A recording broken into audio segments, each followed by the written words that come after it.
Ça va faire du bruit, vous avez décidé de lancer un appel ce matin. Effectivement, Pascal, justement, oui, on va parler de football. J'ai fait un rêve ce matin.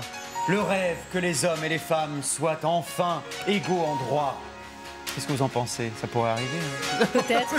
Le rêve que les femmes soient aussi bien considérées que leurs homologues masculins. Qu'on ne juge plus quelqu'un à son genre, mais bien à ses compétences, à son talent. Qu'il ne suffise pas d'avoir des poils au menton pour être bien considéré et qu'on vous prenne au sérieux. Bref, vous pouvez enlever la musique, c'est bon là. Je vais vous parler d'égalité homme-femme ce matin, notamment d'égalité salariale. Ça concerne sûrement beaucoup de femmes qui se préparent à aller bosser ce matin et qui nous regardent. Et voici une secrétaire d'État qui a jeté un pavé dans la mare hier, Marlène Schiappa, qui souhaiterait que les bleus ES soient payés aussi bien que les bleus garçons, en tout cas soient augmentés. Je vous propose de l'écouter. Elle était l'invitée de nos confrères de France Info et elle estime que tous les voyants sont au vert pour ça dans le football féminin.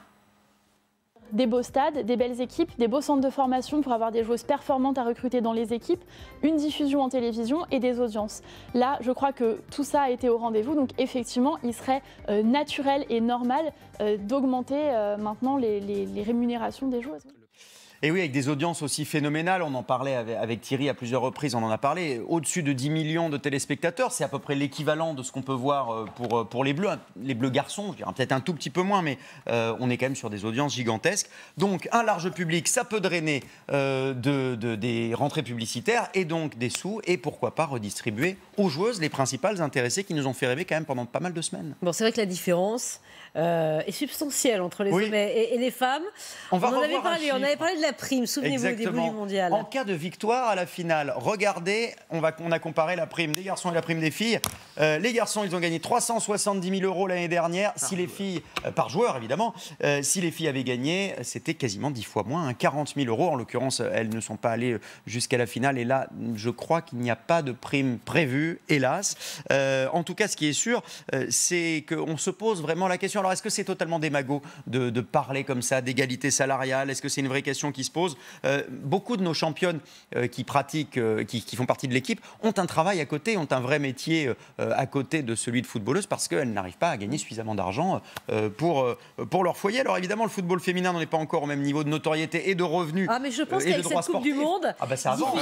C'était sur TF1, ça va changer effectivement. Alors justement, c'est ce que disait Noël Le Graët dimanche dans Le Parisien. Regardez cette petite interview du président de la Fédération française de foot. L'engouement populaire autour de ce mondial provoque une sympathie et un intérêt plus important des sponsors pour qu'ils investissent dans les clubs. On y croit, mais soudain, ma chère Pascal, un doute m'étreint. Si on les avait trouvées sympathiques, aussi sympathiques ces filles-là, aussi chouettes, c'est pas aussi parce que c'était peut-être moins professionnalisé, moins star, moins gangréné par l'argent. Oui, plus simple. Et voilà, c'est la question. Plus simple, plus accessible. Et voilà, un milieu moins peut-être pourri par l'argent. Alors, du coup, je suis paumé. Alors, comme le chantait Yvan Rebroff, vous connaissez cette chanson? Oh, si j'étais riche.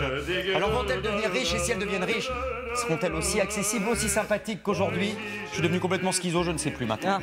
Certaines sont très riches, notamment dans l'équipe américaine. Oui, c'est ça, les Américaines sont des stars dans leur pays, mais pas chez nous. Il y a quand même des inégalités salariales aux États-Unis entre les hommes et les femmes.